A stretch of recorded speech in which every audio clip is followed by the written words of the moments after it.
Welcome back to the Ancestral Findings podcast.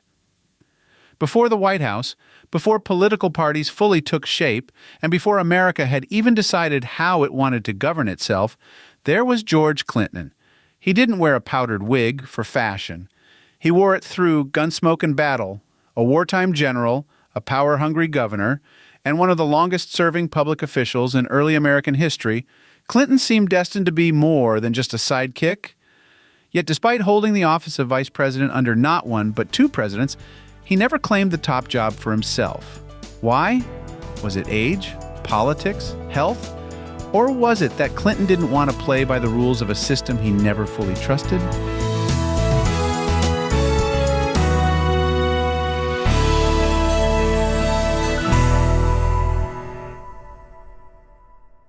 George Clinton was born July 26, 1739, in a frontier community called Little Britain in Ulster County, province of New York.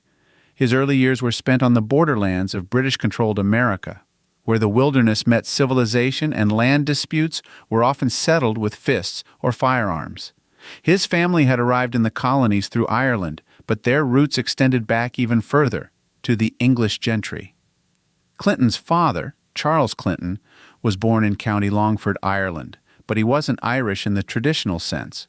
The Clintons were Anglo-Irish Protestants, part of the so-called ascendancy class, English settlers who governed and controlled Irish land during the colonial period.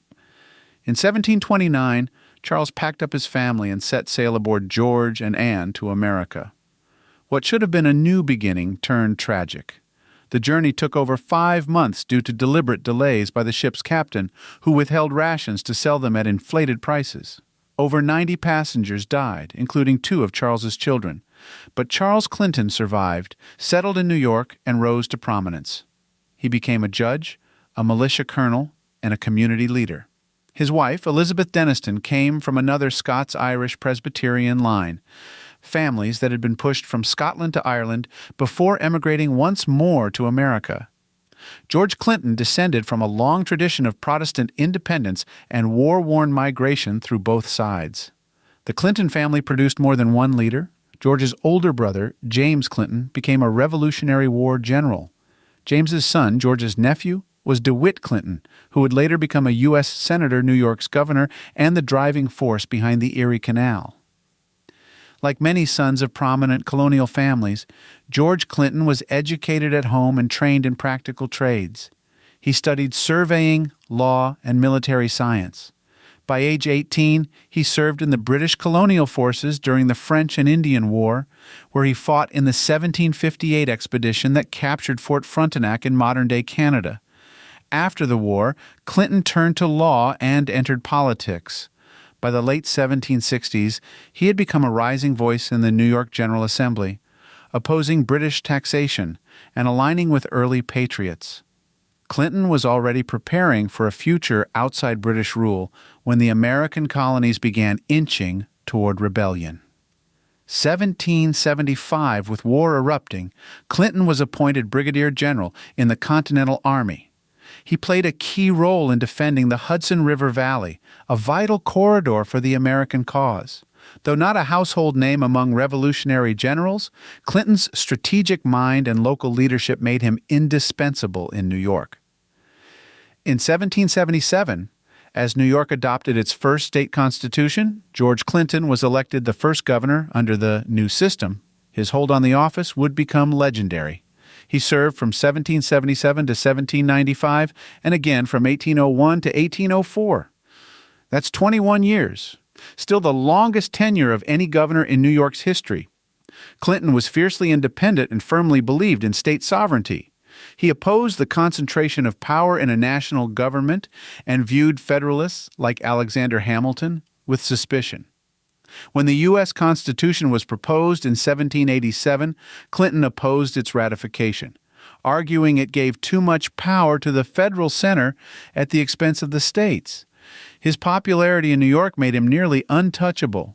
He greatly influenced land policies, judicial appointments, and infrastructure development. But with that power came criticism. Detractors accused him of consolidating control through patronage and political favors. New York under Clinton was not just a state, it was his political fortress. In 1804, Clinton was selected as Thomas Jefferson's running mate for a second term. The choice was calculated. Jefferson needed a loyalist from the North to replace the scandal-ridden Aaron Burr. Clinton fit the bill. A Revolutionary War hero, a seasoned statesman, and a staunch Anti-Federalist, he brought balance to the ticket. At 65, Clinton was the oldest man ever elected vice president at that time. He presided over the Senate, but rarely involved himself in the daily affairs of Jefferson's administration. He was known for opposing many of Jefferson's national projects, including expanding federal banking power. When Jefferson declined to seek a third term, Clinton eyed the presidency. But James Madison had the inside track. Clinton's health was failing, and his political support beyond New York was thin. Still, he ran as Madison's vice president in 1808 and won, becoming the first vice president to serve under two different presidents. Clinton died in office on April 20th, 1812, at age 72. He was the first vice president to die while serving, and one of the few who held the job for more than one term. George Clinton left behind more than a resume. He left a legacy of independence and caution, a reminder that some of the founding generation were deeply skeptical of unchecked federal authority. His refusal to support the Constitution, while seen as regressive by some, stemmed from a deep concern over individual and state rights. He was a loyal servant of New York and an early champion of frontier Americans, but also a man who clung to power and resisted compromise. While he did not speak out against slavery, he did not champion it either. Like many early leaders, his silence on the issue leaves questions about where he truly stood. Towns, counties, and even schools still bear his name. Clinton County, New York, Clinton, Mississippi, Clinton, Iowa. His family line influenced American politics for generations through DeWitt Clinton and beyond. George Clinton never became president, but didn't need to for much of the Revolutionary and early national periods. He was already the most powerful man in the room in his corner of the Republic, and he liked it that way. He rests now in Kingston, New York. Not in Washington, not in the Capitol, but in the state he fought so hard to protect.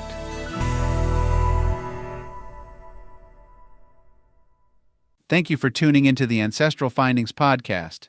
Be sure to visit ancestralfindings.com to grab your free genealogy ebook.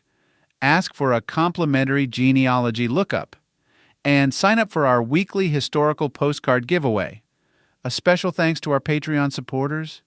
Your contributions help to anchor our family tree firmly in the ground, allow our lineage to fly high, and keep our journey through history on the right path. Wishing you a fantastic day and happy searching.